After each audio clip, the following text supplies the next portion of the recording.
Hello students, welcome to my channel Crack NEET Biology. MS Pratibha, postgraduate in biotechnology. Students, இன்னைக்கு நம்ம class 11 chapter 10 cell cycle and cell divisionல இருந்து introduction about the cell cycle பத்தி பார்க்க போறோம். So இந்த topic உள்ள போறதுக்கு முன்னாடி உங்க கன்வீனியன்ஸ்க்கு ஏத்த மாதிரி நீங்க இந்த லெக்சரோட பிளேபேக் ஸ்பீடை இன்க்ரீஸோ டிக்ரீஸோ பண்ணிக்கலாம் செட்டிங்ஸ்ல போய். ஓகே, அப்புறம் இந்த டாபிக்ல இருந்து என்னென்ன கொஸ்டின்ஸ் நீட்ல கேட்டிருக்காங்கன்னு நம்ம சைட் பை சைட் டிஸ்கஸ் பண்ணலாம். So let's get into the topic now.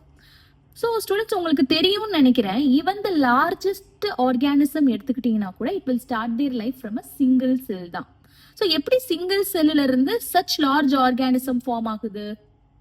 It is because of the characteristics of the cell which is growth and reproduction.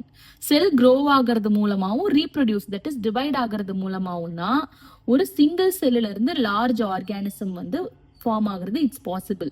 Okay, எல்லா செல்ஸுமே பார்த்தீங்கன்னா it will reproduce by dividing into 2 with each parental cell giving rise to 2 daughter cells. அதுக்கப்புறம் இந்த daughter cells வந்து again grow ஆகி it will divide giving rise to a new cell population and its progeny. progeny-னா நிறைய cells divide ஆகி form ஆகுது இல்லையா, அதை வந்து we call it as the progeny cells.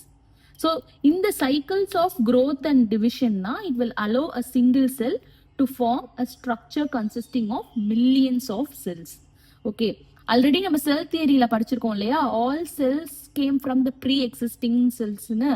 So that is this concept. Okay, so இந்த ஒரு single cell வந்து ஒரு structure consisting of millions of cells form ஆகுறது வந்து it's because of cell growth and reproduction, that is cell division. Okay, so cell டிவிஷன்ன்றது it's a very important process in all living organisms நமக்கு தெரியும். Despite எந்த ஆர்கானிசமா இருந்தாலும் cell division is very important.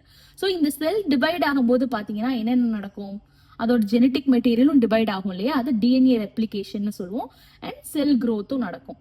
So இந்த எல்லா ப்ராசஸும், இந்த செல் டிவிஷன், டிஎன்ஏ ரெப்ளிகேஷன், செல் growth எல்லாமே வந்து எப்படி நடக்கணும்? ஹைலி கோஆர்டினேட்டட் வேல நடக்கணும். ஸோ அது கரெக்டாக டிவைட் ஆகுது, அந்த ப்ரோஜெனி செல்ஸ் வந்து கரெக்டாக அதில் இன்டாக்ட் ஜீனோம்ஸ் ஜெனட்டிக் மெட்டீரியல் இருக்கு அப்படின்றதெல்லாம் என்ஷூர் பண்ற மாதிரி கோஆர்டினேட்டட் வேல நடக்கணும்.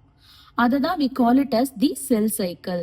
So cell cycleன்றது it's a sequence of events by which a cell duplicates its genome. அப்படின்னா DNA synthesis, DNA replication நடக்கிறது தான் cell duplicates its genome சொல்றாங்க. Synthesizes the other constituents of the cell, அப்படின்னா cell grow ஆகிறது, and eventually cells divide into 2 daughter cells. Cells divide ஆகிறது, இதை தான் we call it as a cell cycle. Okay, so இந்த செல் growthன்றத நம்ம cytoplasmic increase, அதாவது cytoplasm increase ஆகிறதா செல் growth இல்லையா. So அப்படி சொன்னாலும் டிஎன்ஏ சிந்தசிஸ் பார்த்தீங்கன்னா ஒரே ஒரு ஸ்டேஜ்ல மட்டும்தான் செல் சைக்கிள்ல நடக்கும், அது சிந்தசிஸ் ஃபேஸ். அது ஃபர்தர் லெக்சர்ல பார்க்கலாம். அதுக்கப்புறம் அந்த ரெப்ளிகேட்டட் குரோமோசோம்ஸ், அந்த டிஎன்ஏ வந்து மறுபடியும் அந்த டாட்டர் நியூக்ளியைக்கு டிஸ்ட்ரிபியூட் ஆகிறதுலாம் வந்து it's a complex series of events during cell division. So இது எல்லாமே வந்து ஃபர்தரா நம்ம பார்க்கலாம். இந்த ஈவெண்ட்ஸ்லாம் பார்த்தீங்கன்னா அண்டர் ஜெனட்டிக் கண்ட்ரோல் நடக்கும். It's a highly coordinated process. கரெக்டாக என்ஷூர் ஆகி இந்த செல் டிவிஷன் கரெக்டாக நடக்குதா, கரெக்டாக வந்து ப்ரோஜெனி செல்ஸ்லாம் வந்து ஜெனட்டிக் மெட்டீரியல் இன்டாக்டாக இருக்கா அப்படின்றது எல்லாமே ஹைலி ரெகுலேட்டடாக நடக்கும் இந்த செல் சைக்கிள். ஓகே, ஸோ இப்போ கேன்சர் செல்ஸ்லாம் பார்த்தீங்கன்னா இந்த ப்ராசஸ் வந்து ரெகுலேட்டடாக இருக்காது, அன்கண்ட்ரோல்டு செல் டிவிஷன் அங்கே இருக்கும். ஆனா வந்து நார்மல் செல்ஸ்ல பாத்தீங்கன்னா இந்த cell cycle will be highly coordinated to ensure the proper and correct cell division. Okay, so phases of cell cycle பாத்தீங்கன்னா cell cycle is divided into 2 basic phases, interphase and mitotic phase, M phase. Interphase வந்து further divided into G1 phase, that is gap 1, synthesis phase and G2 phase.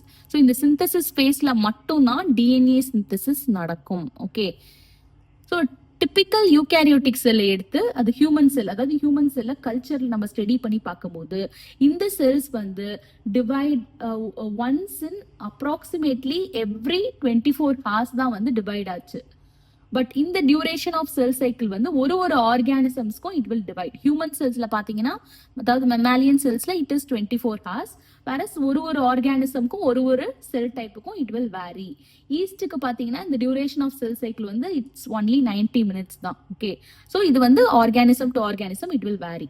Okay, so this is the typical picture of a cell cycle indicating the formation of 2 cells from one cell. Okay, so இது இன்டர்ஃபேஸில் G1 phase, S phase, G2 phase இருக்கு. Mitotic ஃபேஸில் வந்து cell division நடக்கும்.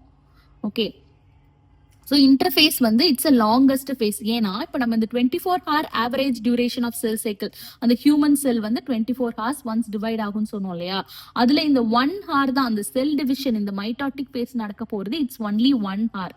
whereas இந்த interphase தான் வந்து 95% of the duration of cell cycle வந்து it will be interphase, more than 95%. அதனால தான் இட்ஸ் அ லாங்கஸ்ட் ஃபேஸ்ன்னு சொல்லுவோம். And it represents the phase between 2 successive M phases. ஒரு மைட்டாசிஸ் ஃபேஸ், அதாவது செல் டிவிஷன் முடிஞ்சு அதுக்கப்புறம் இன்டர்ஃபேஸ் நடந்து மறுபடியும் தான் மைட்டாட்டிக் ஃபேஸ் வரும். ஸோ ஒரு 2 சக்சஸ்ஃபுல் மைட்டாட்டிக் ஃபேஸுக்கு நடுவில் இருக்கிறது தான் it's a interface. Okay, so இதை வந்து ரெஸ்டிங் ஃபேஸ் அப்படின்னு சொல்லுவோம். ஏன்னா இந்த ஃபேஸ்ல வந்து செல் டிவைட் ஆகாது. பட் செல் டிவைட் ஆகிறதுக்கு தேவையான ப்ரிப்பரேஷன் எல்லாமே இந்த ரெஸ்டிங் ஃபேஸ்ல நடக்கும். ஓகே, எப்படி இந்த ப்ரிப்பரேஷன் நடக்கும்னா, செல் க்ரோ ஆகும், அது டிஎன்ஏ வந்து ரெப்ளிகேட் ஆகும், அதுக்கப்புறம் அந்த செல் மறுபடியும் செல் க்ரோ ஆகி இந்த செல் டிவிஷனுக்கு தேவையான புரோட்டீன் சிந்தசிஸ்லாம் இந்த ஃபேஸ்லாம் நடக்கும். ஓகே, ஸோ இது further G1 phase, S phase, G2 ஃபேஸ்ன்னு இருக்கு. G1 ஃபேஸ்ல பாத்தீங்கன்னா, G1 ஃபேஸ்ன்றது இட்ஸ் அ ஃபேஸ் பிட்வீன் இந்த மைட்டாசிஸ்க்கும் இந்த டிஎன்ஏ சிந்தசைஸ் ரெப்ளிகேஷன் ஆக போறதுக்கும் நடுவுல உள்ள ஃபேஸ் தான். It is the interval between mitosis and initiation of DNA replication. இந்த நடுவுல இருக்க ஃபேஸ் தான் it is called the G1 phase. இந்த ஃபேஸ்ல பாத்தீங்கன்னா செல் மெட்டபாலிக்கலி ஆக்டிவா இருக்கும், it will continue to grow. But DNA replication இந்த ஃபேஸ்ல நடக்காது.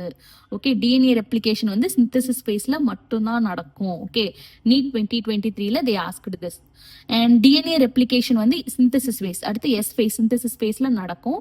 இந்த phaseல பாத்தீங்கன்னா amount of DNA தான் டபுள் ஆகும். ஒரு செல்லுக்கு உள்ள டிஎன்ஏ இருக்கு இல்லையா, அதுல அமௌண்ட் மட்டும்தான் டபுள் ஆகுமே தவிர அந்த குரோமோசோம் நம்பர் வந்து இன்க்ரீஸ் ஆகாது. ஃபார் எக்ஸாம்பிள், இப்போ இனிஷியல் அமௌண்ட் ஆஃப் டிஎன்ஏ வந்து 2C அப்படின்னு டினோட் பண்ணோம்னா அது வந்து 4C மாறும். ஓகே, அதோட அமௌண்ட் வந்து டபுள் ஆகும்.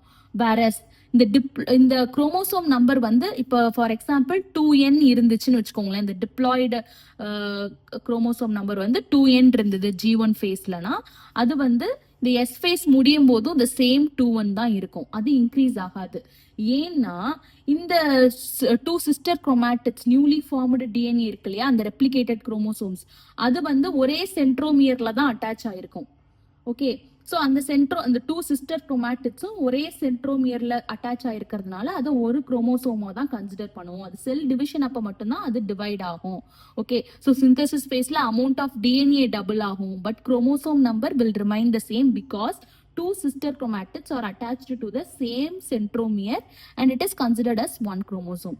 So chromosome number வந்து increase ஆகாது, it will be remain the same. இது வந்து NEET aspectல important. Okay, அனிமல் செல்ஸ்ல பாத்தீங்கன்னா இந்த சிந்தசிஸ் ஃபேஸ்ல வந்து டிஎன்ஏ ரெப்ளிகேஷன் வந்து நியூக்ளியஸ்ல நடக்கும். அதே டைம்ல concurrently at the same time centriole வந்து சைட்டோபிளாசம்ல டியூப்ளிகேட் ஆகும். This is also important in NEET perspective. சென்ட்ரியோல்ன்றது which helps in cell division, இது வந்து it will get duplicated in the cytoplasm. Okay, G2 ஃபேஸ்ல என்ன நடக்கும்னா, செல் வந்து it will continue to grow while synthesizing the proteins required for cell division, that is மைட்டாசிஸ்க்கு தேவையான proteins வந்து இந்த G2 ஃபேஸ்ல சிந்தசைஸ் ஆகும்.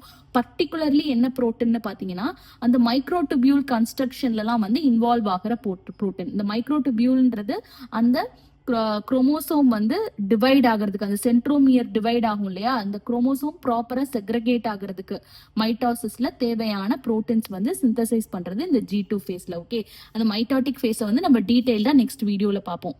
அப்ப நான் வந்து அதெல்லாம் உங்களுக்கு சொல்றேன். ஸோ சில செல்ஸ் பார்த்தீங்கன்னா அடல்ட் அனிமல்ஸ்ல வந்து செல் டிவிஷன் வந்து ஒரு பர்டிகுலர் இதுக்கு மேல எக்ஸிபிட் பண்ணாது. எக்ஸாம்பிள் வந்து it's heart cells. Okay, some cells in adult animals do not appear to exhibit division. Example heart cells. This is important in NEET perspective. அடுத்து many other cells பார்த்தீங்கன்னா it divide only occasionally to replace cells that have been lost because of injury or cell death.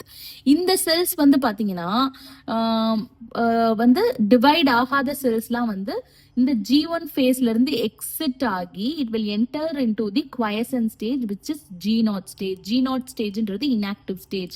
Okay, இந்த G0 ஸ்டேஜுக்கு போயிடுச்சுன்னா செல் metabolically ஆக்டிவா தான் இருக்கும். இந்த inactive ஸ்டேஜ்ன்றது அந்த செல் ப்ராலிஃபரேட் ஆகாது, டிவைட் ஆகாதுன்றது தான் இன்ஆக்டிவ் ஸ்டேஜ்னு சொல்லியிருக்காங்க. பட் அந்த that cell will be metabolically active only. அந்த செல்ஸ் வந்து ஏதாவது ஒரு occasionally அது அந்த ரெக்குவயர்மெண்ட் ஆஃப் அந்த ஆர்கானிசமோட ரெக்குவயர்மெண்ட்டை பொறுத்து இட் வில் டிவைட். ஏதாவது ஒரு செல் டெத் ஆர் இன்ஜுரி அப்போ it will divide to replace the cells. Otherwise the cell won't divide and it will be in the quiescent stage, which is G0 stage. Next எம்ஃபேஸோட brief introduction தான் நம்ம இதில் பார்க்க போகிறோம். Detailed இன்ஃபர்மேஷன்ஸை next வீடியோவில் பார்க்கலாம். Okay, எம்ஃபேஸ்ன்றது இந்த phase where the actual cell division வந்து எம்ஃபேஸில் தான் நடக்கும். இன்டர்ஃபேஸில் அந்த டிவைட் ஆகிறதுக்கு தேவையான ப்ரிப்பரேஷன் மட்டும்தான் நடக்கும். ஆக்சுவல் செல் டிவிஷன் வந்து இந்த மைட்டாசிஸ் ஃபேஸில் தான் நடக்கும். இது எப்படி ஸ்டார்ட் ஆகும்னா அந்த நியூக்ளியஸ் வந்து டிவைட் ஆகும் அண்ட் அந்த டாட்டர் சிஸ்டர் குரோமேட்டிட்ஸ் ஒரே குரோமோசோமில் தான் அட்டாச் ஆகிருக்கு. It is considered at one chromosome as one chromosome சொன்னோம் இல்லையா, அது வந்து டிவைட் ஆக போறது இந்த எம் ஃபேஸ்ல தான். அதை karyokinesis சொல்லுவோம். அதுக்கப்புறம் அந்த சைட்டோபிளாசம் கம்ப்ளீட்டா டிவைட் ஆகி 2 செல்லா ஃபார்ம் ஆகுறது we call it as a cytokinesis. Okay, so அனிமல்ஸ்ல பாத்தீங்கன்னா மைட்டாட்டிக் செல் டிவிஷன் வந்து டிப்ளாய்டு சொமேட்டிக் செல்ஸ்ல மட்டும்தான் நடக்கும். ஓகே, டிப்ளாய்டு சொமேட்டிக் செல்ஸ்னா இந்த செல்ஸ் வந்து பாடி டிஷ்யூ ஆர்கன்ஸ் அதெல்லாம் ஃபார்ம் ஆகிறதுக்கு ஹெல்ப் பண்ற cells. Whereas gametes sperm egg அதெல்லாம் வந்து மியோஸ்டிக் செல் டிவிஷன்ல நடக்கும். அது ஹாப்ளாய்டு. அதை வந்து நம்ம அடுத்த லெக்சர்ல பார்க்கலாம். Okay, so mitotic cell division வந்து டிப்ளாய்ட் சொமேட்டிக் செல்ஸ்ல மட்டும்தான் நடக்கும். எக்ஸப்ஷன் வந்து பாத்தீங்கன்னா மேல் ஹனி பீஸ்ல ஹாப்ளாய்ட் செல்ஸும் it will divide by mitosis. அந்த மாதிரி பிளான்ஸ்ல பாத்தீங்கன்னா it will show mitotic division in both diploid and haploid cells, particularly during the alteration of generations. Okay, so the correct sequence of phases of cell cycle பாத்தீங்கன்னா first G1 phase. G1 phaseல வந்து cell metabolically active-ஆ இருக்கும் and it will continue to grow. Synthesis phaseல பாத்தீங்கன்னா DNA replication நடக்கும். Amount of DNA double ஆகும் but number of chromosomes will remain the same. And G2 phaseல பாத்தீங்கன்னா again the cells will continue to grow and synthesize the proteins required for mitosis. And M phase mitosis phaseல தான் actual cell division நடக்கும். Okay, again G1 ஃபேஸ்ல இருந்து divide ஆகாத செல்ஸ்லாம் என்ன ஆகும், it will exit the G1 phase and go into G0 quiescent stage. அந்த ஸ்டேஜ்ல வந்து செல் மெட்டபாலிக்கலி ஆக்டிவா தான் இருக்கும் பட் ப்ராலிஃபரேட் ஆகாது. Okay, this is the correct sequence of cell cycle and it's important in NEET perspective. So students, உங்களுக்கு இந்த video யூஸ்ஃபுல்லாக இருந்தால் kindly subscribe my channel and next வீடியோவில் வந்து நம்ம மைட்டாட்டிக் செல் டிவிஷன் பற்றி பார்க்கலாம். Okay, thank you.